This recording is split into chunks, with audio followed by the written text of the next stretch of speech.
오늘은 계시록 18장을 할 차례입니다.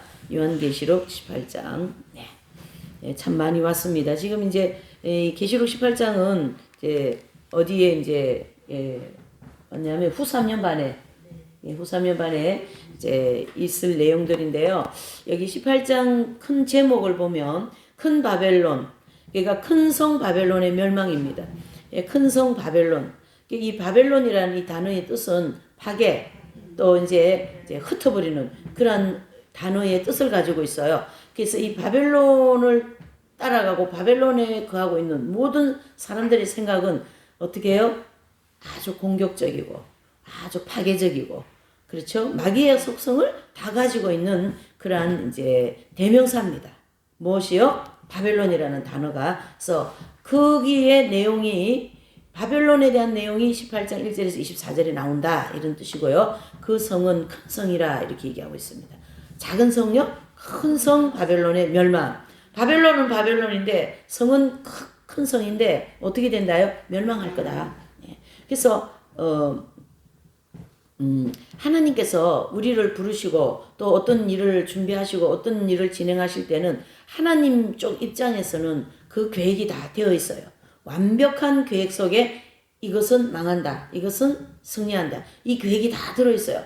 그게 우리에게 지금 다가오고 환난 때 다가오고 하니까 이게 이렇게 되는구나 하지만 하나님의 입장에서는 이 바벨론 성은 이미 어떻게 돼요? 망한다. 이게 이겨놓고 하는 싸움이다, 이런 뜻. 다 이겨놨어요, 하나님께서. 근데 우리는 다 이기려고 싸우고 있는 거잖아요. 그런 어떤 그 오묘한 진리가 이 속에 들었습니다. 그리고 이제 소제목에 보면 1절에서 8절까지는요, 바벨론 성이 멸망하게 된 동기와 그 상황. 하루가 얼마나 이 지금 내용이 얼마나 구체적입니까? 그렇죠? 그냥 바벨론이 멸망할 것이다, 이렇게 얘기해 주셔도 돼요. 근데 꼭 구체적으로 거기 보시면 무엇이에요? 동기와 상황. 이게 중요한 거죠. 왜 망하느냐, 그걸 알아야 되잖아요. 근데 그걸 우리에게 알려주겠다, 이런 뜻입니다. 자, 그래서 1절 읽어보시오요. 시작. 이 일 후에 생사가 하늘에서 내려오는 것을 보니 큰 권세를 가졌는데 그의 영광으로 땅이 환하여지더라. 아멘. 이 일 후에는 17장에서 본 그 환상하고 전혀 다른 내용을 본다는 얘기예요. 그래서 이 일 후에 그렇게 말씀하시고, 거기 보시면 이제 큰 권세를 가진 천사가 나오죠. 큰 권세를 가진 천사는 누굽니까? 미카엘 천사장이죠. 그래서 이 미카엘 천사가 바벨론 성이 앞으로 멸망한다, 망할 거다, 그걸 예고하면서 내려오는데 그 미카엘 천사에게 나오는 빛이 밝은 빛으로 인하여 땅이 어떻게 됩니까? 환하게 되는 거죠. 환하게. 그 정도로 이 미카엘 천사를 통하여 나타나는 빛이 온 땅을 환하게 등불같이 환하게 비추는 그런 어떤 장면을 말씀하고 있습니다. 그래서 이 미카엘 천사가 내려오는 때는 예수님이 지상재림하시기 직전입니다. 예수님이 지상재림하시기 직전입니다. 자, 2절이요. 시작. 힘센 음성으로 외쳐가로되 무너졌도다 무너졌도다 큰 성 바벨론이여, 귀신의 처소와 각종 더러운 영에 모이는 곳과 각종 더럽고 가증한 새의 모이는 곳이 되었도다. 아멘. 이 말씀은요, 미카엘 천사가 바벨론이 심판을 받게 될 것이라는 것을 이제 외치면서 이렇게 확 내려오는 거죠. 그 음성이 얼마나 우렁찼겠어요. 이때 바벨론 성에 살고 있는 모든 사람들의 마음은 귀신들과 각종 더러운 영이, 그 영들이 막 모여서 살고 있는 그런 곳이 되어 있거든요. 그래서 바벨론 성은요, 다른 말로 하면 귀신의 처소입니다. 다르게 얘기할 것도 없어요. 귀신들이 모여서 사는 곳이에요. 그러면 귀신들이 막 진짜로 막 머리 풀어헤치고 흰 한복 입고 막 그렇게 나올까요? 어떻게? 귀신이 역사하는 사람들이 산다, 이 뜻이에요. 귀신에게 숭배하고 귀신한테 감사하고 귀신이 주는 거 다 받아먹고, 그게 귀신, 마귀, 악령 똑같은 거거든요. 그러니까 거기는 악령의 소굴, 귀신의 처소. 그래서 귀신의 처소다. 그래서 큰 성 바벨론을 이제 살고 있는 모든 사람들의 마음은 귀신들과 각종 더러운 영들이 모여서 살고 있는 곳이라는 걸 알려주고 있는 거죠. 그리고 각종 더럽고 가증한 새, 바로 바벨론 성이 멸망할 때 많은 사람들이 죽임을 당합니다. 예, 그래서 이제 그 죽은 사람들이나 그런 모든 것을 이제 동물들의 고기로 이제 하나님이 이제 주는 거죠. 그래서 까마귀, 매, 독수리 이런 새들을 하나님이 불러버립니다. 그래서 그때에 죽은 사람들을 다 새들은요 사람 고기를 굉장히 좋아한답니다. 독수리 예, 그러니까 매나 독수리 뭐 이런 거는요 새들 중에서 큰 짐승들이잖아요. 나르는 새들 중에서 가장 큰 짐승은 독수리, 매. 그다음에 땅에 이렇게 걸어다니는 짐승은 사자, 호랑이. 그 이제 이 적그리스도와 두 뿔 짐승 이 무리들을 사자, 호랑이, 그 잔인한 짐승 그거를 인용하여서 사자같이, 호랑이같이 이렇게 얘기하는 거예요. 그게 이제 여기도 지금 이제 그 바벨론 성에 이제 이렇게 있는 사람들을 다 죽었잖아요. 사람 보기 제일 좋아하는 까마귀나 또 매나 독수리를 불러가지고 저기 경성대에 가면요 그게 이제 캠퍼스인데 이렇게 높은 철조망 해놨어요. 거기 있어요. 독수리가 있어요. 이렇게 새를 키우더라고요. 이제 그 학교를 세운 분도 장로님이셔요. 경성대 세운 그분도 장로님인데 이제 거기에 이제 한번 갈 일이 있어요. 예, 그 이제 갈 일이 있어 갔는데요. 그 새가 막 이런 높은 그런 집 같은 데 있거든요. 그러니까 거기에 독수리가 있어요. 이만해요. 독수리는요 사람을 콱 나게 쳐가지고 날아가 버립니다. 위험한 새입니다. 네, 그렇게 할 새들을 이제 불러서 고기를 먹이겠다. 그 고기가 뭐예요? 바벨론 성에서 귀신을 섬기고 귀신의 조소에 있는 사람들을 다 죽을 거거든요. 성이 무너졌으니까. 예, 그래서 새나 까마귀를 불러서 이 고기를 먹어라 이런 뜻이죠. 옛날에 또 고래장 할 때도 싹 다 까마귀 고기가 알았어요. 그랬어요. 네. 그렇죠. 그래서 이제 큰 성 바벨론 이것은 하나님을 거역하고 대적하고 또 회방하는 등 모든 불신자와 죄악으로 가득 차고 마귀가 강하게 지배하고 있는 이 세상의 모든 도시들 중에 대표적인 그 이제 성이 큰 성 바벨론이다. 이게 하나님은요 이 성경에 이 많은 걸 다 기록 못 하잖아요. 그러니까 대표적인 샘플 하나만 딱딱딱 보여주는 거예요. 우리가 네 가지 말도 이런 그 이제 청황마는 사람 죽이는 재앙이거든요. 한 마리만 딱 보여주면서 이렇게 될 거다 샘플이거든요. 마찬가지로 이 큰 성 바벨론도 어떻게 해요? 이게 무너지는 것은 온 세상에 있는 귀신을 섬기고 귀신의 처소들이 다 같이 무너진다. 무너지는 것은 그들이 다 죽을 것이다. 이런 뜻이죠. 네. 참 얼마나 시원시원하게 우리에게 말씀하고 계십니까? 그렇죠? 그래서 큰 성 바벨론 성이 멸망할 때 대부분의 도시들도 함께 멸망하게 됩니다. 3절입니다. 시작. 그 음행의 진노의 포도주를 인하여 만국이 무너졌으며 또 땅의 왕들이 그로 더불어 음행하였으며 땅의 상고들도 그의 사치의 세력을 인하여 치부하였도다 하더라. 아멘. 그 음행의 진노의 포도주를 인하여 만국이 무너졌도다. 그랬습니다. 바로 뭡니까? 그 큰 음녀가 큰 성 바벨론, 그쵸? 바벨론에서 온 세상의 왕들을, 그 다음에 그들의 따르는 백성들, 그에게 뭘 좀 줬어요? 음행의 포도주를 줬다. 이런 뜻이죠. 음행의 포도주를 공급하였기 때문에 하나님께서 진노하심으로 말미암아 온 세상을 멸망을 시키겠다. 이런 뜻인데요. 무조건 적그리스도가 주는 것을 받았다. 이런 뜻입니다. 적그리스도가 주는 것을 받으면 돼요? 안 돼요? 안 되는 거예요. 근데 그것을 받았다. 이런 뜻이 되는 거죠. 또 땅의 왕들이 그로 더불어 음행하였다. 여기 땅의 왕들은 누구를 가르치게 합니까? 666명 거짓 선지자들을 가르치게 해요. 그래서 이 땅의 왕들은 666명, 이 사람들은요 저기 두뿔 짐승에 주는 모든 권세를 다 받아서 누렸거든요. 그렇죠? 그래서 거짓 선지자 이렇게 얘기하고 자들 복수입니다. 그 다음에 바벨론 성에 있는 큰 음녀로서 필요한 모든 걸 공급받고 명령대로 활동했어요. 그래서 야 거기 보수동에 있는 그 작자들 잡아와 이래야 합니다. 두뿔이 적그리스도는 자기가 만왕의 왕이니까 앉아가지고 이제 다 시키는 거지. 누가 왕이 나와서 일을 합니까? 왕은 명령만 하는 거지. 그게 자기가 뭡니까? 적그리스도. 그러면 이제 이 두뿔이 다 이제 이 명령 받아가지고 왜 두뿔은 616명한테 이제 명령을 하거든요. 야 저기 보수동에 이가에 거기 가면 그 야 이상한 공부하는데 거기 있어. 거기 가서 다 잡아와. 그렇게 그렇게 명령한다고요. 그러면 어떻게 해요? 우리가 다 잡혀가겠죠. 그래서 순교하는 거예요. 괜히 순교하는 게 근거가 다 있습니다. 순교하는 근거가 다 있어요. 네. 이들의 말을 안 들으니까 우리가 순교하는 거지. 우리는 진리를 따르는 입장에서 어떻게 됩니까? 진리를 따르는 사람들에게 하나님이 주시는 특혜, 순교의 은총이다. 어제도 강의실에서 공부하는데 어떤 학우님이 갑자기 일어나가 막 이렇게 서 있는 거예요. 그래서 어머 왜 그러셔요? 그러니까 허리가 이제 디스크가 있으니까 갑자기 지가 온 거예요. 다리가 아파가지고 막 벌떡 일어나고 막 이렇게 있는 거죠. 어쨌든 뭐 신학교까지 오셨으니까 진리에 대한 확신, 그 다음에 뜨거운 신앙이 있다라는 뜻 아니겠어요? 그래서 이제 제가 조용하게 이제 좀 이렇게 한마디를 했어요. 우리가 너무 아프지 않고 사는 것보다도 몸에 약간 불편함이 있는 것이 은혜입니다. 축복입니다. 그러니까 눈이 동그래가지고 그러는 거예요. 나 같은 게 아프더라고 조금씩 나게. 예, 그래 이제 나이 들어서 조금 아픈 거에 이게 오히려 우리는 영적인 좋은 것으로 그래서 아버지 아픕니다. 그 아버지 이름 한 번 더 부르잖아요. 그러니까 조금이라도 우리 몸이 좀 불편한 게 영적으로는 좋습니다. 그러니까 눈 동그래가지고 그렇게 하는 거죠. 그러니까 이 616명이 주는 모든 걸 다 받으면 하나도 안 불편해.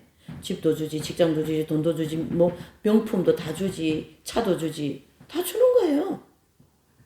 그거 받아 먹다가 예? 이렇게 음행하게 됐다는 얘기예요. 그래서 그들이 주는 음행의 포도주를 먹은 것도 큰 죄이지만 그 주는 사람들, 야 음행해 이렇게 음행하는 장소에 끌고 가는 사람 나빠요, 좋아요? 나쁜 사람이에요. 그걸 하나님이 아주 나쁘게 악영향을 미치는 사람들. 그러니까 목회자들, 그렇죠? 하나님의 성직하는 성직자들, 하나님 앞에 성도들을 잘못 가르치고 잘못한 것에 대해서 엄청난 심판이 있을 겁니다. 그래서 성직자들이요 깨어서 회개해야 됩니다. 지금 저를 비롯하여서. 그래서 하나님께서 이 대한민국 지금 이제 교회 하나님이 반드시 터치하실 거예요. 왜? 교회 중심으로 가고 있잖아요. 하나님 중심으로 가야 되는데. 뭐 성당은 아닐까요? 아닙니다.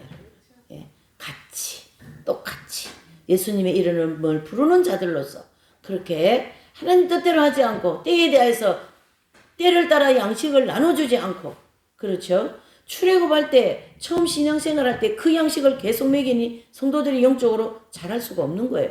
식상한 거죠. 예. 그러한 원리가 이제 적용이 되는데 여기 같은 경우에는 악한 거를 악령이 좋아하고 마귀가 좋아하는 이것을 사람들한테 공급했다 이런 뜻이죠. 귀신 다 같은 겁니다. 네. 이걸 사람들이 먹고는 음행을 한 거죠. 예? 음행. 그거에 따른 하나님은 뭐 하시겠다요? 심판하시겠다 이런 뜻입니다. 그래서 여기 보시면 땅의 상고들 그랬어요. 이 땅의 상고들은요 큰 음녀가 만국 즉 온 세상을 미혹할 때 장사해서 돈 번 사람들이에요. 예. 그래서 저도 이제 그런 뭐 유튜브 요즘에 워낙 잘 나오니까 그걸 통해서 본 건데요. 미국이 우크라이나를 도와주고 있잖아요. 근데 무기를 팔아먹으면서 미국이 엄청난 유익을 받은 거죠.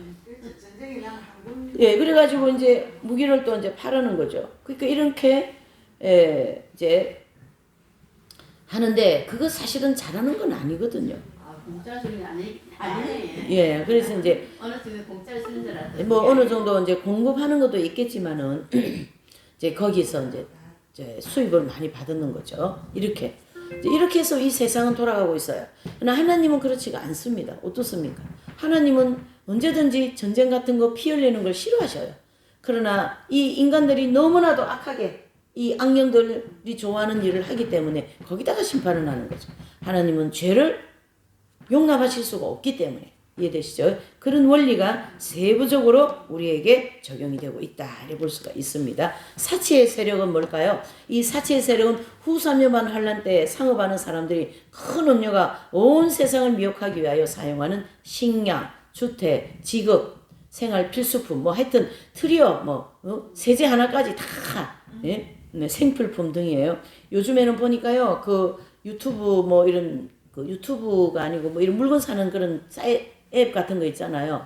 예, 그런 쿠팡이나 이런 데 보면요. 뭐 안 파는 게 없어요. 하물며 김까지 다 팔아요. 그렇죠? 예. 그러니까 모든 생활 필수품을 가지고 짐승의 표를 받는 사람들에게 대상으로 장사해가지고 큰 부자가 된 사람들이.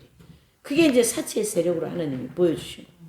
또 이 상고들은 다 장사를, 무역을 해서 돈을 버는 사람들이거든요. 이 상고들은 짐승들의 앞잡이가 되어가지고 사람들이 필요한 모든 물건을 팔고 그 다음에 거기서 지부하면서 짐승표를 받게 하고 우상을 경배하게 하는 장본인들이에요. 그러니까 이 대표들은 이 사람들을 통해서 상고들을 잡고 야, 이 물건 팔아봐. 여러분 사과 있죠, 사과. 저도 이제 들은 얘기인데요. 수확을 하면 사과가 저장을 하잖아요. 요즘에는 이 어떤 냉동고가 잘 돼 있으니까 그걸 막 엄청나게 저장을 한다는 얘기예요. 그러면 이제 그거를 사과가 좀 없어질 때쯤은 확 풀어가지고 엄청 비싸게 파는 거라. 그러면은 그걸 사업하는 사람이 돈 벌까요, 안 벌까요? 벌어는 거. 그 원리예요. 이 상고들이. 그렇게. 그러니까 뭐 저코리토가 주는 이 둑불이나 이 616면 이 사람들이 주는 모든 물품들을 자기들이 다 이제 압수해가지고 지금도 그렇게 사업하잖아요. 그래가지고 이제 그것이 물건이 떨어질다 싶으면은 확 내어가지고 높은 가격으로 해서 돈을 엄청 벌잖아요. 지금도 그래 하는데요. 이때도 그렇게 한다는 얘기죠. 근데 지금은 자기들이 무역 뭐 사업하는 수완으로 한다지만 이때는 이 사람들의 휘하에서 적그리스도와 둑불과 616명 이 사람들의 휘하에서 이 상고들 즉 무역하는 사람들이 장사를 해서 돈을 많이 버는데 지금하고 다른 게 딱 한 가지 뭡니까? 표 받아야 물건 준다 이래 되는 거예요. 예, 표 받아야 물건 줘. 그렇게 장사를 하는 거죠. 지금은 자기들이 뭐 사업 수완을 가지고 사업에서 돈 버는 누가 뭐라 그래요. 근데 이때는 표 받은 사람에게만 물건 사고 팔고 한다 이 뜻이에요. 네. 집도 그때 주고 물건도 그때 주고 뭐 트리오 하나도 그때 표 받은 사람에게만. 그러니까 표 안 받는 사람은 어떻게 되겠어요? 오직 하나님 한 분만 의지하면서 아버지 오늘 밥 주세요, 빵 주세요, 오늘 김밥 주세요 그렇게 하고 살아가야 되는 거예요. 재밌을 것 같아요. 아버지가 탁 주시고 아버지가 탁 주시고 기도 응답이 막 그냥 팍팍 떨어질 것 같아요. 다니엘이 그 불속에 있을지 하박국 선지자라고 보내갖고 예. 밥을 갖다 주더라고 보니까. 그러니까 그래 해가지고 하는 거예요. 기도를 인도하듯이. 그렇죠. 우리가 이제 앞으로 여러분들 제가 보니까 뭐 성경 박사들이요. 그래서 이 만약에 표 받을 이런 때 되면은 이제 표 안 받을 거 아니겠어요? 그러면은 하나님께서 엘리야에게 빵과 포도주를 까마귀를 통해서도 주셨고 또 이스라엘 백성들을 광야에서 만나도 메추라기도 다 주셨는데 우리도 주신다 그러고 막 달려나가지 않겠어요? 그럼 표 안 받는 거예요. 아버지 하면서. 예. 훈련이 돼 있어야 되는데. 그 이제 이렇게 훈련 받잖아요 하나님이. 훈련이 안 되면. 이게 훈련을 지금 우리를 시키시는 그런 과정이라고 보시면 됩니다. 이 진리를 통해서 음행의 포도주, 남녀간의 육체적인 그런 음행이 아니라 이 여기서 얘기하는 음행은 이들이 주는 모든 것을 받는 것이 음행으로 보시는 거예요. 왜요? 이들이 주는 거는 바로 귀신이 주는 거고 악령들이 주는 거거든요. 그러니까 남녀간의 육체적인 그런 거보다도 이들이 주는 걸 받아 먹었다. 이들이 주는 밥을 먹었다. 그럼 그게 음행인 거예요. 그래서 영적 음행을 위한 포도주를 가리켜 말하고 짐승들이 주는 사상, 식량, 주택, 직업, 영토, 선지자 직분, 왕권, 각종 필수품 사용하는 모든 것을 생활하는 것을 의미한다. 이렇게 볼 수가 있는 거죠. 또 진노는 뭐예요? 진노는요. 영적 음행을 하였을 때 하나님은 반드시 공의로운 징벌을 하세요. 그러니까 우리가 이사야, 예레미야, 또 에스겔, 다니엘 이렇게 돼 보면 하나님이여 이사야 선지자를 통하여 너희들은 우상 숭배하면 안 된다. 외국에서 들어온 우상 섬기면 안 된다. 계속 얘기하죠. 근데요. 그 섬기는 거예요. 계속 왕들이. 그런데 하나님께서 예레미야 때 그러니까 이사야가 그 메시지를 전해놓고 약 100년 후에 예레미야 선지자 때 이제 실제로 그 일이 이루어지거든요. 그래서 예레미야가 그렇게 눈물로 통곡하면서 먼저 그 우상 섬기지 말라. 우상 섬기는 것은 음행했다라는 뜻이고요. 그 우상 섬김에 대한 음행의 그 까닭에 하나님이 진노를 내려서 포로로 잡혀가거든요. 아수르를 들어서 치게 하고 바벨론을 들어서 포로로 잡혀가는데 진짜 굴비 엮어가지고 이렇게 새끼에 이렇게 엮여가지고 가듯이 묶여가지고 이스라엘에서 바벨론까지 가는데 1000km랍니다. 1000km. 여러분 그 더운 중동 지역 얼마나 덥습니까? 더운 때 맨발로 새끼에 묶여가지고 1000km를 걸어가려고 그래 보셔요. 가다가 거의 죽습니다. 예. 그래도 목숨이 질긴지라 거기까지 바벨론까지 끌려가가지고 그렇게 고통을 받는 그것은 다 음행했기 때문에 우상숭배하지 말라 그러는데 우상숭배했기 때문에 그래서 하나님이 그 우상숭배하는 데다 진노를 내려버리는 그와 같은 형편이에요 지금 여기. 처음 보는 게 아니에요. 우리 성경에 보면 하나님 진노하셔가지고 징벌 하시는 게 노아의 때도 그렇죠. 또 소돔과 고모라 때도 그렇죠. 그렇죠? 예. 그러니까 이게 다 뭐예요? 영적 음행을 할 때 하나님은 공의로운 그 징벌을 반드시 내리겠다 이런 뜻. 그러니까 이때도 이런 징벌이 이제 내리는 거죠. 이와 같은 논리로. 자, 4절입니다. 시작. 또 내가 들으니 하늘로서 다른 음성이 나서 가로되 내 백성아 거기서 나와 그의 죄에 참여하지 말고 그의 받은 재앙들을 받지 말라. 아멘. 이 말씀은요. 하나님께서 영적으로 음행 즉 죄악이 가득 찬 이 바벨론 성이 심판을 받게 될 건데 그 멸망할 때 이르러 우리 성도들 하나님 있는 백성들 있지 않아요? 거기 지금 섞여 있거든요. 표 안 받고 막 이렇게 있는 사람이 있거든요. 그런 사람들을 향하여 그 죄에 참여하지 말고 거기서 나와라. 이게 뭐냐면 하나님은요. 죄와 의를 반드시 갈라내셔요. 그러니까 하나님의 능력은 어떠셔요? 우리의 머리칼도 세요 안 세요? 그러면 저기 해운대 앞바다에 모래바닥 있죠? 거기서 깨 주술 수 있어요 없어요? 하나님은 죽는다 이 뜻이에요. 그걸 얘기하고 싶은 거예요. 제가 하고 싶은 거는. 그러니까 하나님은 그 모래바닥 같은 이 음행한 이 사람들 속에 깨알 같은 성도들이 있는 거예요. 이렇게. 그거를 하나님이 다 뽑아내시겠다는 얘기예요. 내 백성을 내가 지키겠다. 그거 살 수가 없어서 맨날 그래요, 뭐. 예. 그래가지고 하나님이 그 깨알 줍듯이 내 백성을 그 소돔과 고모라 성과 같은 거기서 롯의 가족을 빼내듯이 내 백성을 빼내겠다 이 뜻이야. 이런 하나님의 보호하심과 얼마나 이런 부분이 하나님이요 성경에 많이 기록하고 있어요. 암탉이 어떻게 해요? 병아리를 품듯이 또 독수리가 내 백성을 낚아채어서 품어가듯이 이렇게 하나님은 내 백성을 지키겠다 이 뜻입니다. 어디로부터요? 이 악으로부터. 이 악으로부터. 참 너무 기가 막히지 않습니까? 예. 그래서 성도들은 그 바벨론 성의 죄악에 참여하지 말고 그 성에서 받게 될 큰 재앙을 피해서 그 성을 떠나라고 주님이 경고하는데요. 그 모델이 바로 소돔과 고모라 성의 상황을 우리가 상기해 볼 수가 있다. 오늘 이제 4절에 이제 좀 참고가 될 만한 내용이 여기 한 가지 나옵니다.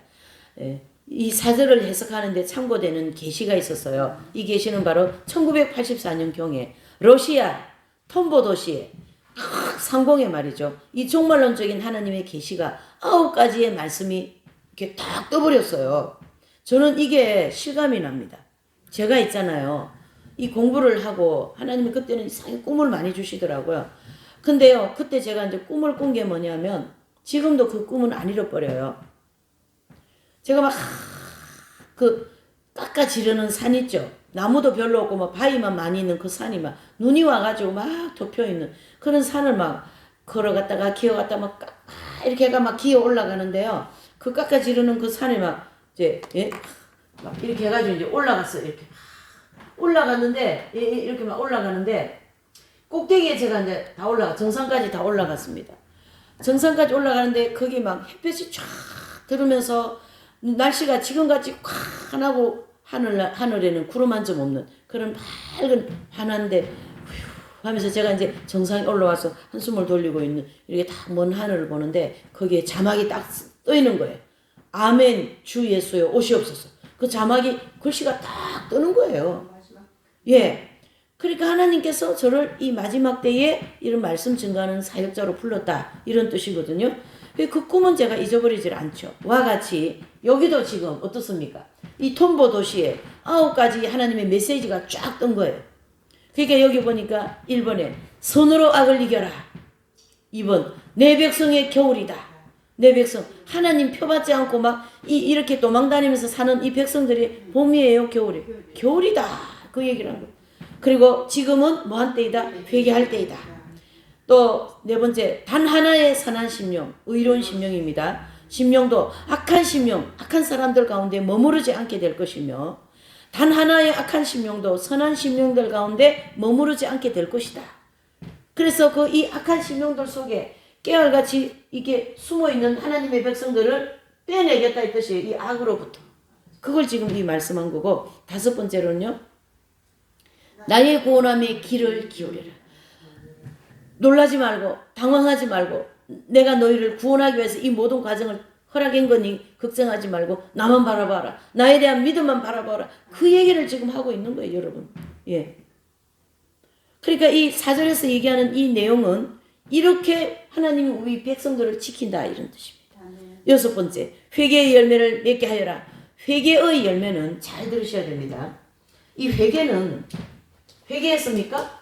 그러면은 돌이키는 것이 회개예요. 아버지 오늘 이거 잘못했습니다. 그러고 똑같이 자꾸 그 죄악 내지는 악습에 젖어 있으면 그 회개한 게 아니에요. 그러니까 이 회개의 의미는 뭐냐면 회개했습니까? 돌이키는 거. 돌이켜라. 뭘로요?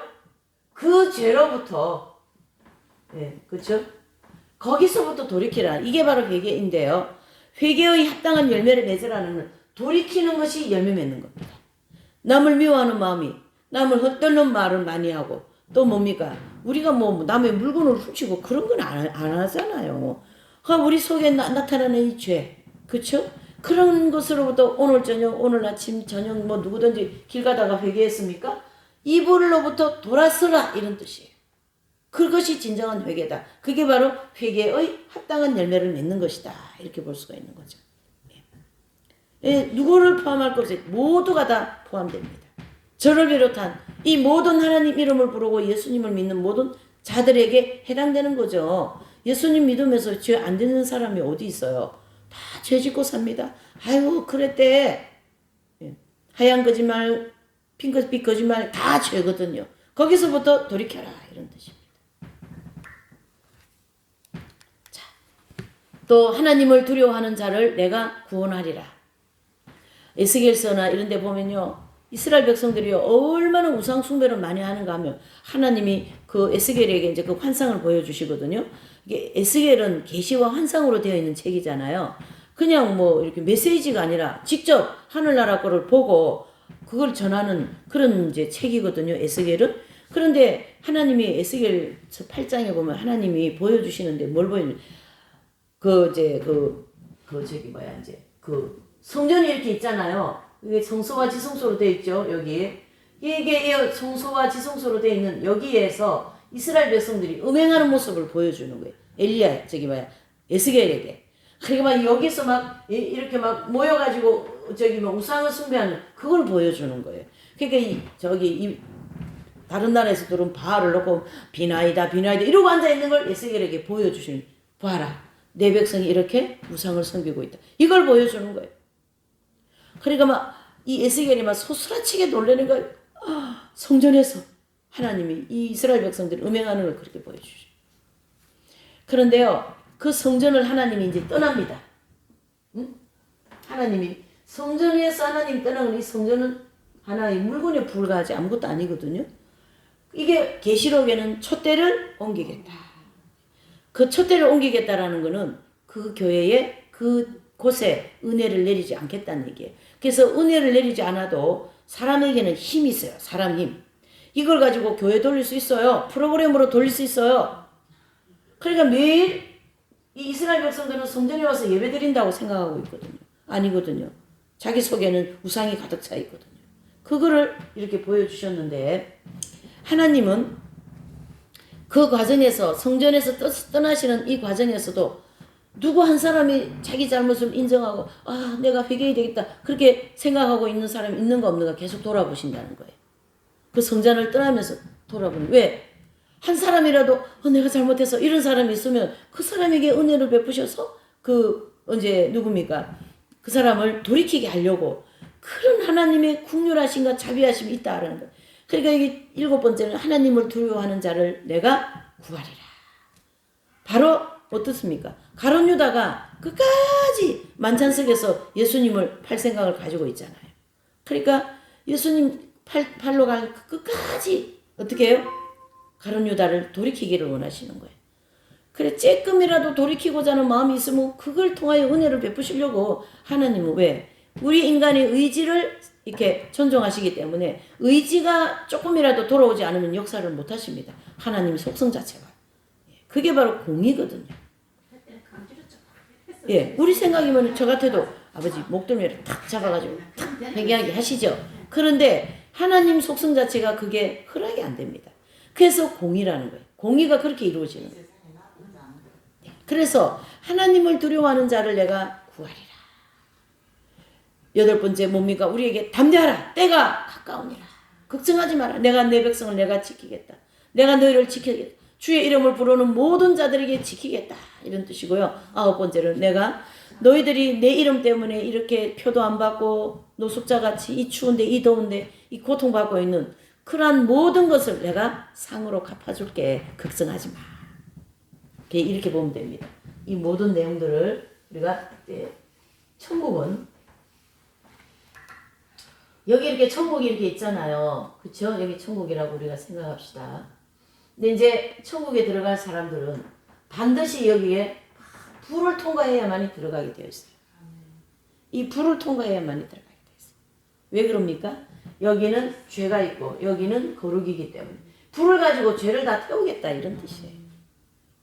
이걸 할 수 있도록 하나님은 예수님을 보내시고 십자가를 돌아가시게 하시고 피를 우리에게 주시고 성령을 보내시고 이 말씀을 주시고 천사들을 보내셔서 이 불같은 이런 상황을 이 불같은 다리를 건너게 해주시겠다. 이게 바로 뭡니까? 은혜다. 이렇게 보시면 은혜다. 저와 여러분들은 은혜를 받은 사람들입니다.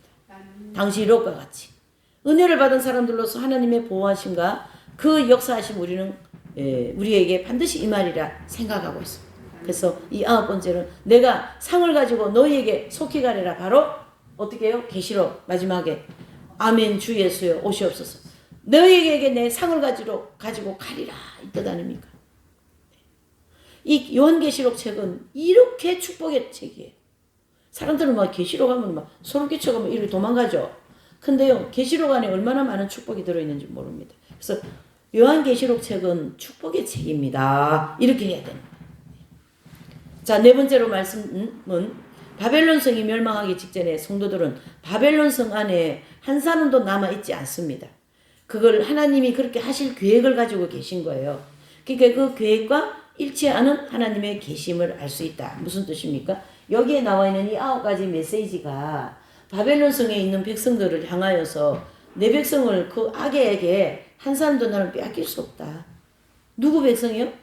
예, 하나님 백성. 우리는 진짜 하나님 때문에 배짱이 센 거예요. 하나님 없으면 아유 무시워라 그러거든요. 저 그리스도 무서워요. 표 안 받으면 데려가서 무참하게 막 발톱 손톱 뽑고 막 그냥 막 죽이잖아요. 그게 제일 겁나요. 발톱 손톱 게 제일 겁나요. 예, 무서워요. 아파요. 엄청 아파요. 근데 이제 그 손톱 뽑을 때 또 발톱 뽑을 때 그것까지 아버지 주님께 맡깁니다. 아버지 견딜 수 있는 힘 주세요. 그럴 때 하나님이 힘을 확 주셔갖고 뽑을 때 안 아파요. 그게 스데반 집사님을 보면 돌을 맞았다. 이거면은 아이고 못 견뎌요. 근데요, 요 맞은 때는 요 때는 안 아프게 해주셔가지고 눈을 뜨니까 하나님이 더 서가지고 스데반 집사님을 더 쳐다보고 계시지 않습니까? 예수님이 품을 이렇게 탁 팔을 벌려가 내 품으로 빨리 들어와라. 스데반 영혼아 이렇게 하죠. 그러니까 스데반이 아버지여 저들이 하는 짓을 모릅니다. 저들의 죄를 용서해 주십시오. 이렇게 순교하지 않습니까? 그러니까 손톱 뽑으러 갈 때 아주 주여 무서워요. 막 그렇게 하지만 좋다. 내가 주님이 도와주시면 손톱 아니라 발톱 머리카락 다 뽑은다. 뼈도 못 추린다. 담대하게 나가는 거 여기 담대하라 했잖아요. 담대하게 나가면 그 의지를 드릴 때 그걸 통하여 하나님이 견디게 만들어 주십니다. 요런 게 믿음이다. 아멘. 아멘. 그게 바로 믿음이죠. 그러니까 곧 입구까지는 믿음으로 가기를 원하셔요, 주님이. 그 전까지 믿음, 담대하게 막 하나님이 두려움도 안 주고 그러면은, 그거는 자기 의지로 하는 게 아니지. 그러니까 내 의지로 하나님께 막 드리는 거죠. 그러면은 드리면은 어떻습니까? 그래, 너가 이삭을 바치는구나. 이제 너의 믿음을 알겠다. 이렇게 하나님, 아브라함에게 하시지 않습니까? 아브라함이 만약에, 이 아들 하나밖에 없는데 주님 어떻게 주시는 거 또 달라고 그래요? 막 이러면 문제가 달라집니다. 그러나 이미 아브라함은 성경에 아무 소리 안 하고 이삭을 데리고 땔감을 끌고 모리아 산으로 가는 것만 성경에 나오는 걸 볼 때에 그 순종하는 의지를 주님은 보시겠다 했듯입니다. 이해되시죠? 이런 것을 하나님은 이미 계획하고 다 우리를 이끌어 가심을 이제 말씀하시고, 그리고 이 9가지의 이 메시지는 오늘 이 4절의 말씀과 일치하기 때문에 인용하였다. 이렇게 볼 수가 있는 거죠. 자, 5절입니다. 시작. 사무쳤으며 하나님은 그의 불의한 일을 기억하신지라. 아멘. 그 죄는 하늘에 사무쳤습니다. 여러분, 얼마나 많은 죄를 지었으면, 이게 이스라엘 백성들을 잘 보셔야 됩니다. 이 선지서를 보면 이걸 우리가 이 계시록 18장 5절을 말씀을 보니까 죄가 하늘에 사무쳤습니다. 얼마나 많은 죄를 졌습니다.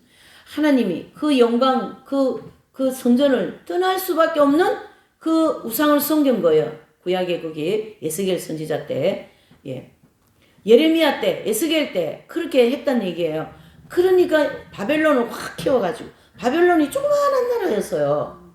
그런데요, 하나님이 이 바벨론을 다 키워가지고 제국을 만들어서 이스라엘을 치게 만들어버린 거예요.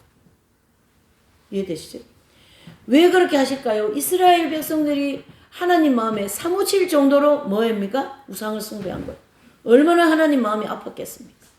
그러니까 그 예스겔이나 다니엘이나 이런 그 예레미야 이런 분들은 보면요, 이 삶이 이루 말할 수 없는 처참함 말할 수 없습니다, 여러분.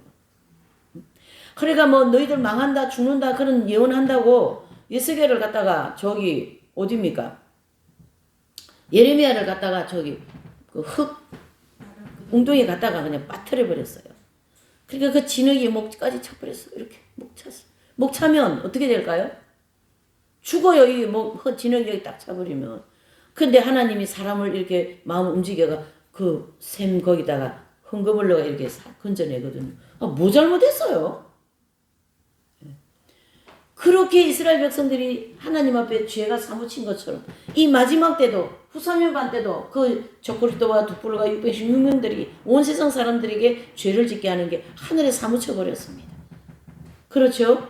그래서 바벨론 성에 있는 사람들의 모든 죄악이 하나님을 거역하고 회방하고 괴롭게 하기 때문에 하나님께서 슬퍼하시고 안타까워하는 것을 가르쳐 말씀하신다. 그 불의한 일을 기억하신다. 바로 바벨론 성에 살고 있는 사람들의 이 작은 죄까지도 모르시기나 잃어버릴 것이 없다. 누가요? 하나님. 하나님은요, 먼지만한 죄도 다 기억하세요. 우리에게도 마찬가지입니다. 너의 마음과 생각과 동기와 모든 것을 내가 다 알고 있거든. 그렇게 보십니다. 백일하에 드러납니다. 우리의 모든 죄가 하나님 앞에 백일하에 드러나기 때문에 한 심령도 그 하나님의 백일하에 드러나는 죄 앞에서 거기서 살 수 없어요. 그래서 예수님이 우리에게는 꼭 필요한 거예요. 예수님의 십자가가 꼭 필요한 거예요. 예수님의 보혈이 꼭 필요한 거예요. 왜요? 회개하면 되니까. 아버지 용서해 주세요. 아버지 잘못했어요. 아버지 용서해 주세요. 그렇게 하면 되거든요. 네. 그러면 주님이 그 죄를 어떻게 해요? 그 죄를 싹 지워주십니다. 이렇게 싹 지워주십니다. 이렇게. 네. 이해되시죠? 얼마나 좋으신 하나님이신지 모릅니다. 6절이요. 그가 준 그대로 그에게 주고 그의 행위대로 값대로 갚아주고 그의 썩은 잔에도 갑절이나 섞어 그에게 주라. 아멘. 이 말씀은 행한 대로 갚으시는 하나님의 말씀으로서 바벨론 성이 행한 죄를 그대로 심판하시겠다는 형벌입니다. 섞은 잔에도 갑절이나 섞어 그에게 주라. 음행의 포도주를 마신 죄악에 대한 하나님의 형벌을 갑절이나 더 심하게 내리시겠다는 얘기예요. 남에게 음행의 포도주를 한 컵 줬습니까? 음행. 한 컵 포도주. 한 컵만 줬어요, 이 사람한테. 근데 한 컵을 준 거에 대하여서 하나님이 그쵸? 은행 포도주가 이렇게 이제 있으면 한 컵을 줬다요. 네? 근데 10개 주시겠다. 10개로 갚아주겠다. 그 죄를 지은 거에 대한 10가지 죄악으로 너를 내가 심판하겠다 이 뜻입니다. 이걸 반대로 내가 작은 자에게 물 한 컵을 줬습니까? 하나님은 100배로 갚아주십니다. 그래서 악과 선에 대한 하나님의 분명한 계산을 하겠다 이런 뜻입니다. 그래서 이 하나님 앞에 살아가는 이러한 진리를 깨달은 성인들은 이 원리를 그대로 적용하여서 살았기 때문에 어떻게 해요? 선한 하나님의 도구가 다 되었던 거예요. 너무나도 하나님의 진리는 깊습니다. 하나님의 진리는 너무나도 묘하고 오묘하고 이 인간이 측량할 수 없는 그러한 하나님의 진리, 말씀 이렇게 볼 수가 있는 거죠. 이해되시죠? 우리가 이 계시록을 통하여 정말로 많은 진리를 우리에게 공급해주고 있습니다. 그래서 이 포도주 잔에 섞은 것 없이 내가 갑절로 갚아주리라. 그렇죠? 그러니까 우리가 그 사람들한테 무시당하고 공격당하고 지금도 뭐 좀 무시당합니까? 이런 공부하러 다니고 뭐 아직도 세수만 교회 댕기냐? 그러면 네. 그러면 아이고 거기 왜 가냐? 이렇게 무시하잖아요. 좋습니다. 우리 무시하면 아버지 할렐루야 감사합니다. 또 한 번에 상급이 올라갑니다. 또 한 급에 이렇게 상 주시는 이심을 믿으라 했으니까 히브리스 기자에게 아이고 뭐 코딱지만한 교회 거기 뭐 거기 왜 가? 크고 우리 시스템 잘 돼 있는 우리 교회로 오지. 왜? 나중에 계산하자고요. 계산할 때가 반드시 올 겁니다. 주님께서 하나님 아버지 세소만 교회 이 사경회를 35차까지 했는데 응? 해야 돼요? 그랬더니 주님이 죽을 때까지 하라 그러시더라고요. 참나. 그래서 12월 셋째 주에 사경회 날짜가 잡혔습니다. 12월 셋째 주. 이번 주 아마 첨단일 머리 다 나오겠죠. 이렇게 여러분 사람도 안 오는데 무슨 사경이 하냐고 저보고 듣는데도 그래요. 그러면 뭐 사람 오는 거 기준에서 사경이 하면은 옛날에 다 안 했지. 그거와 관계없다는 얘기예요. 하나님이 하라고 하니까 하나님의 뜻이니까 저는 그걸 확실히 믿고 있어요. 그 사람 안 오는 그 훈련을 우리도 받아야 되거든요. 사람 안 오는 훈련을 받으면서 사람이 치우치지 않도록 하나님 많이 오면 어머 많이 왔네 아버지 감사합니다. 그럼 속에서 누가 좋아요? 제 속에서 사람 많이 오면 지가 좋지. 응? 지가 좋지. 예. 아니 하나님 기쁜 일이 사는 많이 오면 안 그래요? 네, 그렇죠. 그런데 하나님은 내가 기뻐하는 일은 있을 때도 기쁘고 없을 때도 기쁘고 그거다. 사람들은 보이는 이 시각적인 게 굉장히 크거든요. 근데 하나님은 보이지 않는 안 와도 내가 이 사경이 하는 거를 내가 기뻐한다. 그러면 그 하나님이 기뻐하는 것도만 하나만 가지고 사경회를 오든 안 오든 매 계속 하면요. 주님이 그걸 기뻐하신다 이 뜻이에요. 또 많이 올 때도 하나님 기뻐하시고 많이 안 올 때도 기뻐하시고 왜요? 많든 적든 계속 사경회를 하니까 계속하는 그 사람의 중심을 기뻐하신다 이런 뜻이에요. 많고 적고는 내 손에 있다. 하나님 손에 있는 거죠. 그렇죠? 그러한 원리가 이 모든 신앙 안에 우리가 다 적용이 되는 거죠. 진리를 따르는 것은 어떤 효과적이고 뭐 표면적인 결과에서 나오는 것은 아닙니다. 진리는 변함이 없는 게 진리잖아요.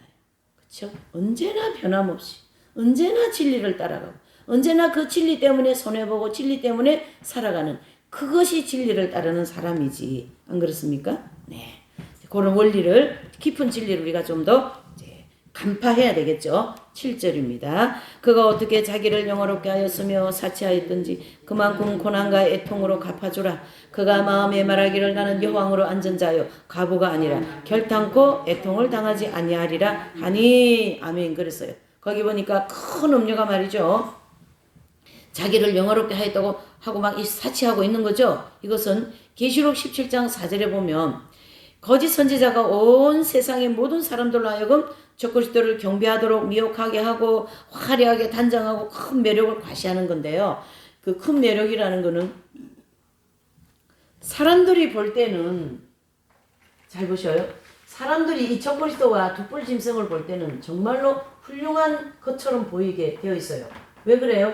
이 적그리스도 그 다음에 이 두 뿔이 세상적인 걸 가지고 얼마나 치장을 했으면 지금도 뭐 세상적으로 돈 많고 저기 아라비아 그 어딥니까 저기 뭐야 빈라덴 예 맞았죠 빈살만 그 사람 다들 부러워하대요. 왜요? 세계에서 제일 재산이 많다고.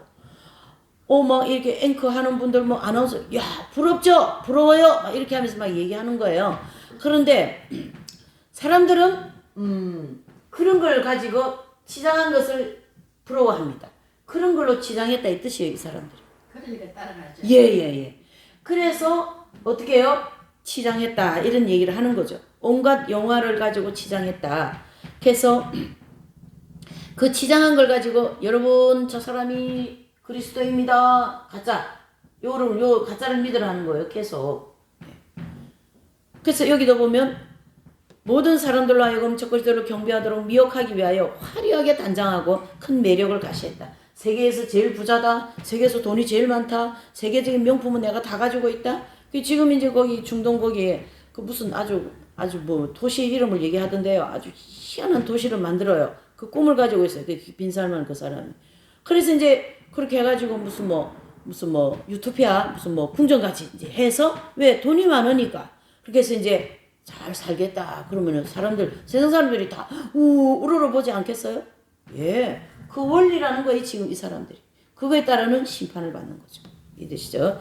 큰 매력을 가셔야 한다. 그만큼 고난과 애통을 갚아주겠다. 하나님께서 큰 음료가 다스리던 바벨론 성에 살고 있는 사람들 악한 행위에 따라 형벌을 주신다는 뜻이고요.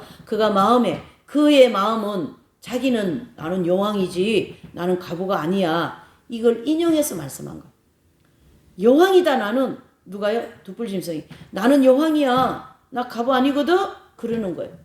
과부는 뭐예요? 사람들이 가치 있게 보는 게 과부이고 여왕은 사람들이 크게 가치 있게 보는 거잖아요. 다 세상적인 가치관으로 보면서.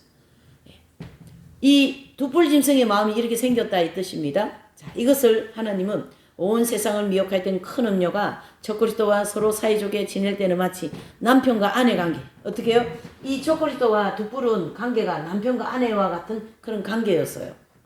그래서 이제 저기 후 3년 반에 저기 7대접 직전이 있죠. 요 직전까지 이 둘이가 막 그렇게 잘 지내다가 이제 7대접 떨어지기 직전에 어떻게 해요? 이 두 관계가 자중질환 일어나는 거예요. 그래서 자중질환 일어나면서 이 적그리스도는 두뿔이 잘못했다. 두뿔은 저 적그리스도가 잘못했다. 그리고 서로 잘못을 전가하는. 마귀의 속성은 내 탓이요 반대 뭐예요? 저 사람 탓이다. 남편 탓, 아내 탓, 자식 탓, 돈 탓, 나무 탓, 이웃 탓. 저 남 탓 하잖아요. 그래 뭐예요? 그렇게 해서 자존질환 일어나는 이 마귀의 속성입니다. 네. 그래서 이제 남편과 아내의 관계처럼 지나서나 7대접으로 적그리스도와 적대관계가 되었기 때문에 사람들이 가부라고 비방합니다. 가부라고 비방한 거는 가치 없다. 너 틀렸다. 이런 비방을 이제 이렇게 가부라는 것을 인용한 거예요. 예. 그래서 이 적그리스도는 이래요. 두뿔짐승은 이래. 아니야, 나 여왕이야. 나 가부 아니야. 그런 교만한 마음을 자극한다. 이런 뜻입니다. 참 표현도 잘하셨죠. 가부. 예. 결단코 애탕을 당하지 아니하라. 이 두뿔짐승은 나는 절대 재앙받지 않는다. 내가 최고야. 그걸 끝까지 가져가는 거죠. 그래서 어떤 재앙도 자기에게 미치지 않을 것이라는 자긍하는 마음. 이 자긍하는 마음은요. 교만하다라는 거예요. 교만을 가르치게. 예. 누가 나를 건드려? 교만해요? 안 교만해요? 누가 나를 건들 거야? 집안에도 어른들 보면요. 그런 마음이 있거든요. 어른들이 누가 나 건드려? 뭐 하면서 그거는 이 집안에서 내가 제일 왕이다 이런 입장인데 그 자긍하는 마음이거든요. 예. 자 18절입니다. 시작. 그러므로 하루 동안 그 애통들이 이르니니 그 사망과 애통과 흉년이라 그가 또한 불에 살르리니 그를 심판하신 주 하나님은 강한 자이심이니라. 아멘. 자, 이 말씀은요. 바벨론 성이 순식간에 불바다가 될 겁니다. 그래서 뭐가 된다요? 잿더미가 된다. 이런 뜻입니다. 이 하루 동안은 이라는 이 단어는 짧잖아요. 하루 동안 이 일이 다 이루어지면 시간이 길어요? 짧아요? 짧다는 얘기예요. 그래서 짧은 시간에 순식간에 바벨론 성이 망할 것이다. 뭐 이틀 갈 것도 없어요. 하나님이요 이렇게 애기 손가락 있죠. 요걸 가지고 바벨론 성을 탁 이렇게 매도 와르르 그렇게 된다 이런 뜻이에요. 이해되시죠? 사망과 애통과 흉년 바벨론 성이 순식간에 멸망하게 되고요. 엄청나게 많은 사람들이 거기서 죽습니다. 그러면서 애통이 막 하게 되고 남아있는 식량도 모두가 다 잿더미가 되고 극심한 흉년이 올 겁니다. 그 모든 것을 불살라진다. 사람들이 만족하던 사람들이 만든 핵포탄 그 다 불사르게 될 것이고 또 큰 성 바벨론뿐 아니라 616명 이 분봉왕들 있죠. 이 사람들이 다스리는 만국 모든 성들도 그 도시들이 다 핵폭탄으로 멸망을 하게 됩니다. 마지막이잖아요. 이 핵폭탄이 터뜨리지 않으면 천연왕국 갈 수가 없거든요. 천연왕국에는 폭탄이 있으면 안 되잖아요. 그러니까 인간들이 지금 뭐 폭탄 만들고 핵 만들고 다 하죠. 지 죽을 짓을 다 하고 앉았어. 자기 죽을 웅덩이를 다 파고 앉은 거예요. 이게 지금 얼마나 우리 인간이 미련한지 압니까?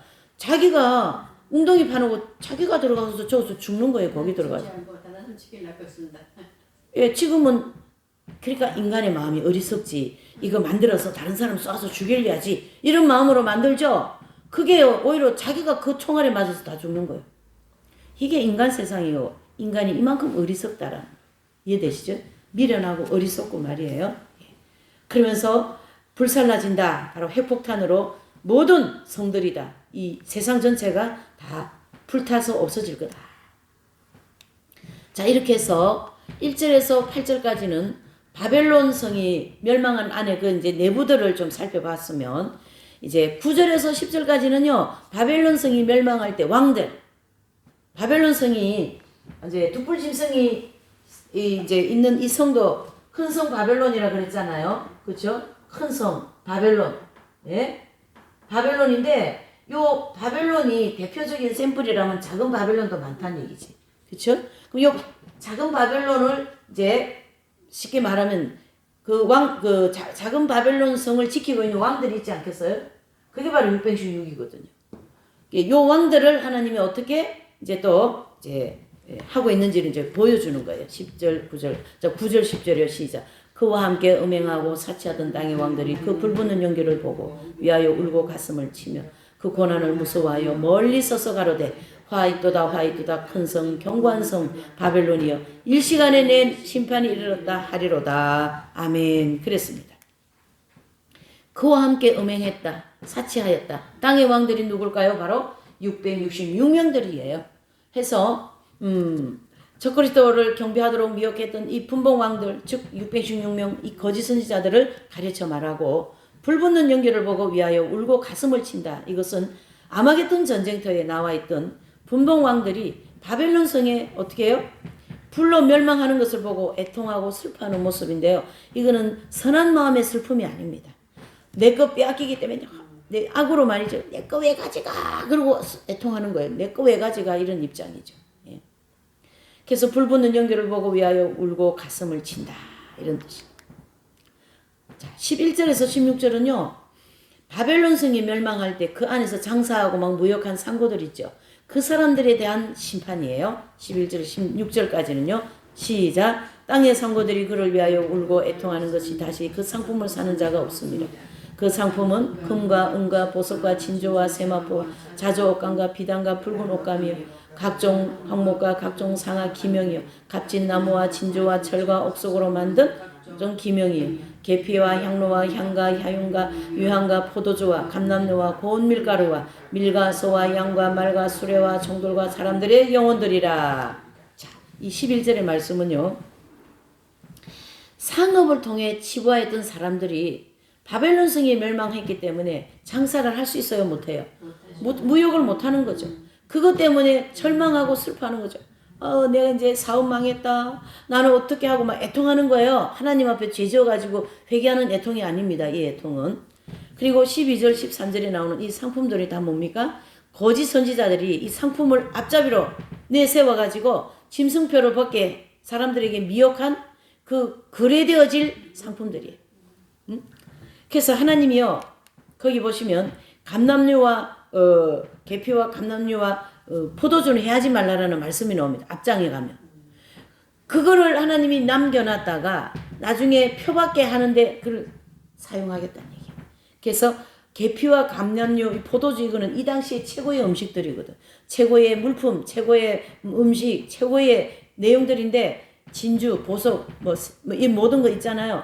사람들이 제일 좋아하는 명품, 이태리 무슨 이런 명품들 있잖아요.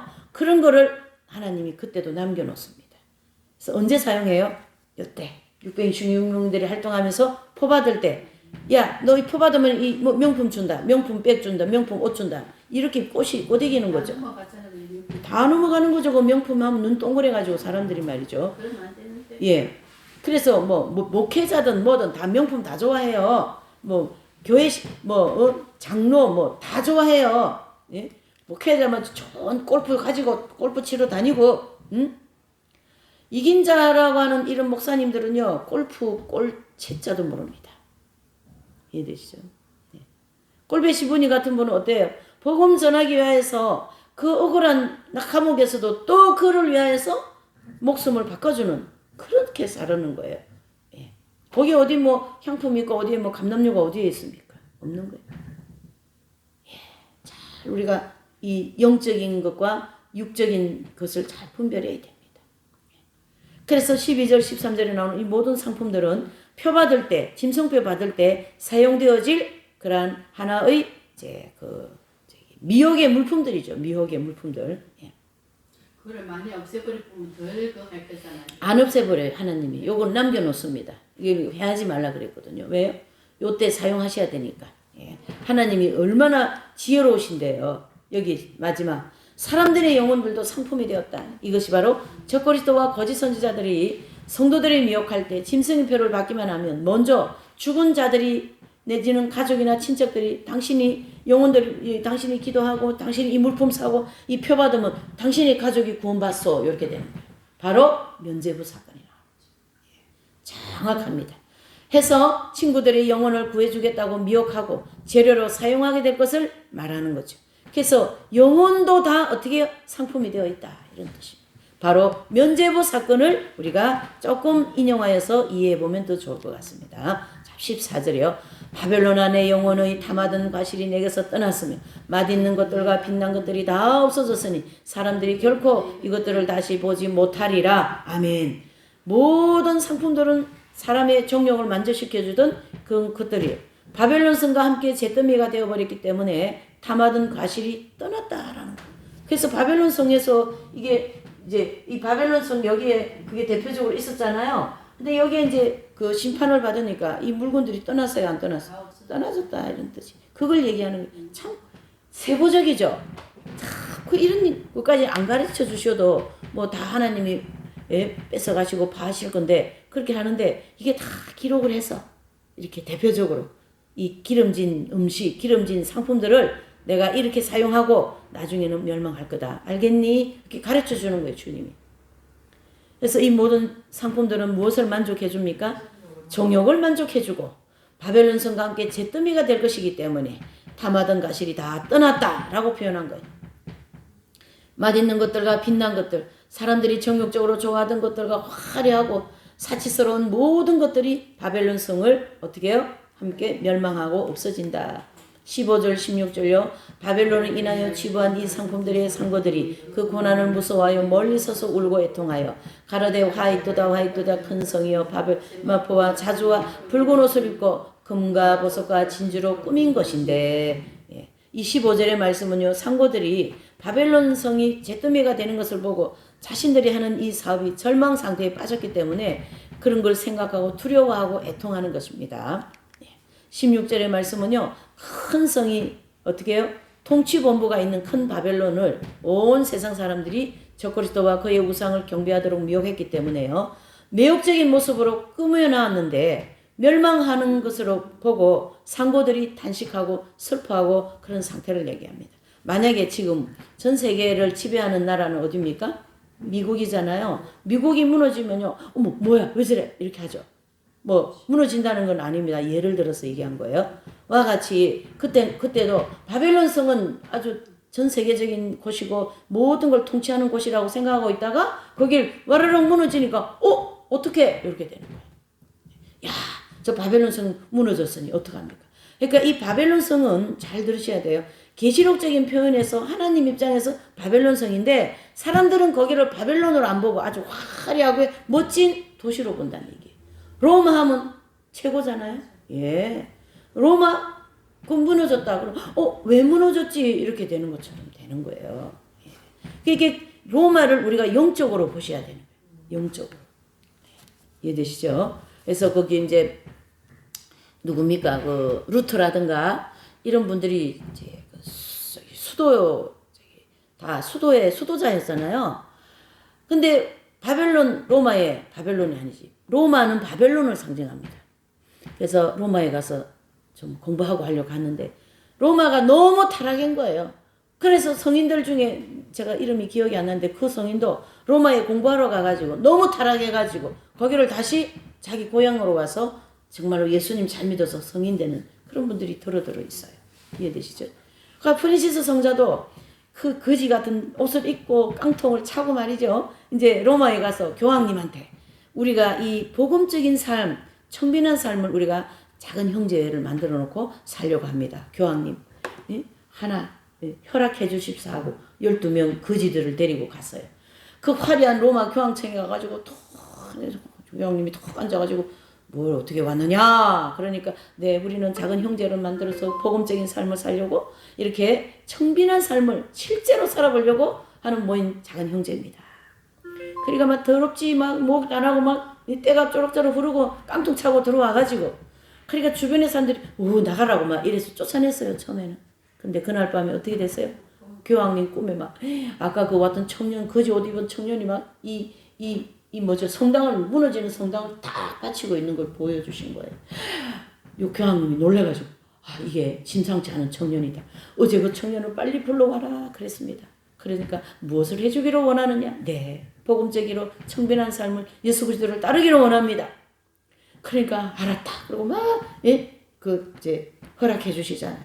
그러니까 그 허락 그거 이 종이 만약에 받아가지고 12명 제자들과 함께 다리야 내 살려라고 로마를 빠져나갔답니다. 왜요? 왜 빠져나갔을까요?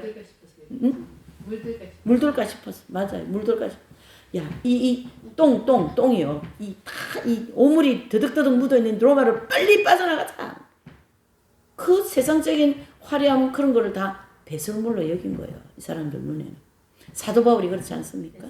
예. 야, 우리 똥에서 하룻밤 잤어. 그러고 막 뛰어나갔다 그러잖아요. 그와 같이 이 화려한 도시가 무너지는 거예요, 지금. 그래서 사도 바울 편지에 보면은 이제 로마를 바벨론으로 얘기하는 거예요. 그러니까 로마는 바벨론입니다, 여러분. 좀 서운해도 할 수 없습니다. 네, 좋습니다. 로마는 앞으로 이와 같은 바벨론이 됩니다. 예, 이렇게 되어 있어요. 잘 분별하시고. 자, 17절에서 20절에 바벨론 성이 멸망할 때 해상에서 일하는 사람, 저기 바다를 통하여 일하는 사람 있잖아요. 무역하고 그런 사람들입니다. 17절 18절요. 그러한 부가 일시간에 망하였도다. 각 선장과 각 처를 다니는 성객들과 선인들과 바다에서 일하는 자들이 멀리 서서 그 불붙는 연기를 보고 외쳐 가로되 이 큰 성과 같은 성이 어디 있느냐 하며 그랬습니다. 19절요. 티끌이 자기 머리를 뿌리고 울고 애통하여 외쳐 가로되 화 있도다 이 큰 성이여 바다에서 베풀이는 모든 자들이 너의 보배로운 상품 인하여 치부하였더니 일시간에 망하였도다. 아멘. 바다에서 바벨론 성에 있던 모든 그 보배로운 상품들 그거 가지고 계속 무역하는 거예요. 얼마나 바닷길이 잘 되어 있습니까 요즘에는. 배가 얼마나 대한민국 배가 진짜 잘 되어 있답니다. 대한민국 이 조선소에서 나오는 배가요 아주 세계적인 조선소랍니다. 그래가지고 저기 그 중동에도 조선에서 나온 우리 배를 수출하잖아요. 그러니까 이수진 장군이요 그것도 큰 공을 세워놨어요. 판옥선은 다른 일본에서 오는 그 아다케라고 합니다. 그 배는. 근데 밑에가 뾰족해가지고 빨리 달려와가지고 이 단병적점하는 그런 전쟁을 하고 우리는 판옥선은 밑에 평평해가지고 배가 조금 슬로우로 조금 가지만은 거기서 하포 쏘기가 좋은 그런 배가 돼 있는 거예요. 그리고 그 배가 저도 들은 소리인데요. 제가 이순신 장군을 좋아하니까 특강을 좀 듣지 않겠어요? 그러면 그게 이제 특강하는 내용들을 볼 때에 못지를 않는다는 얘기지. 끼워 맞추는 거죠. 이게 기술인 거예요. 그러니까 이 배를 가장 잘 만든 배, 그 당시 장군이 나된가 하여튼 그 장군인데요. 아주 기술이 뛰어났어요. 그분이 이 이제 배를 끼워 맞춰가지고 그래서 아무리 충격을 가해도 이게 끼워지지 않는 거라. 그렇게 만드는 배가 판옥선입니다. 그걸 정신을 살려가지고 이순신호 있잖아요. 이순신호. 예? 이순신호 있어요. 그러니까 대한민국 조선소가 아주 세계적인 배예요. 기술이 좋답니다. 그와 같이 이 좋게 만든 배들이 상품을 실어가지고 미국이고 어디로 얼마나 쫓아다니면서 무역을 합니까 우리나라. 그렇죠? 그와 같이 이때도 이 바벨론 성에서 무역을 하는 그 아까 좋은 물품들 있잖아요. 포도주 뭐 이런 거 다 가지고 무역을 해서 돈을 엄청 벌어가지고 배 두드리고 잘 사는 거예요. 지금도 마찬가지잖아요.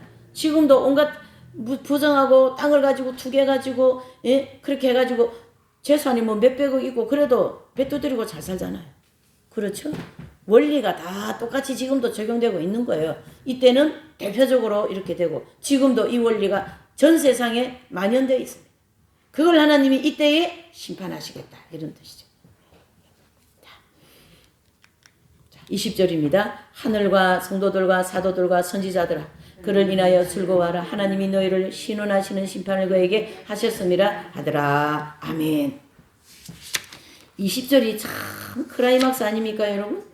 예, 지금까지 계속 뭐 멸망한다 파괴한다 막 그러니까 머리가 좀 아프시죠? 근데 20절에 딱 오니까 하늘과 성도들과 사도들과 선지자들아 그를 인하여 여러분 하늘의 아버지 예? 성도들 저와 여러분들 사도들 12제자를 비롯한 하나님의 그 위대한 기둥 같은 일꾼들 그렇죠? 선지자들 하나님의 메시지를 가지고 이 시대의 막처는 지금 주님 오실 때가 임박합니다. 마지막 때를 준비하십시다. 그렇게 하는 모든 선지자들 있잖아요. 그들을 향하여 주님이 즐거워하라. 기뻐하라 너희들아 내 종들아 나의 이 귀한 내 백성들아 너희들을 그렇게 억울하게 만들고 너희들을 괴롭게 한 그 모든 것을 너희들의 기도를 내가 듣고 이제 심판해 주겠다. 그 뜻입니다. 그래서 바벨론의 멸망은 하늘에 있는 성도들과 땅에 있는 성도들과 함께 즐거워할 일이다. 하나님이 우리를 억울하게 하고 우리 재산 다 뺏어가고 있는 거 없는 거 다 뺏어가고 말이죠. 죽이고 막 감옥에 갖고 이래 했잖아요. 그러한 모든 일들을 하나님이 어떻게 해요? 갚아주겠다. 너희들의 원수를 내가 갚아주겠다. 이렇게 오신 거예요. 그래서 모든 성도들의 원한을 풀어주시는 심판이기 때문에 즐거워하라. 이런 뜻입니다. 아멘이죠. 기쁩니다. 할렐루야. 자, 21절에서 24절은 바벨론 성이 멸망할 때 내부 상황입니다. 21절 22절 시작. 이에 한 힘센 천사가 큰 맷돌 같은 돌을 들어 바다에 던져 가로되 큰 성 바벨론이 이같이 몹시 떨어져 결코 다시 보이지 아니하리로다. 또 검은 고 타는 자와 풍류를 하는 자와 통소 부는 자와 나팔 부는 자들의 소리가 결코 다시 내 가운데서 들리지 아니하고 물론 어떠한 세공업자들이 결코 다시 내 가운데서 보이지 아니하고 맷돌 소리가 결코 다시 내 가운데서 들리지 아니하고 23절로 등불빛이 결코 다시 내 가운데서 비치지 아니하고 신랑과 신부의 음성이 결코 다시 내 가운데서 들리지 아니하리로다. 너의 상고들은 땅의 왕족들이라. 내 복수를 인하여 만국이 미혹이 되었도다. 아멘. 이 말씀은 바로 바벨론 성이 맷돌이 바다에 딱 던지면 흔적 있어요 없어요? 전혀 모릅니다. 그렇게 바벨론 성이 흔적도 없이 하나님이 다 심판하시겠다. 자취도 없습니다. 사라져버리게 하시겠다. 멸망한다라는 걸 예언하신 거예요.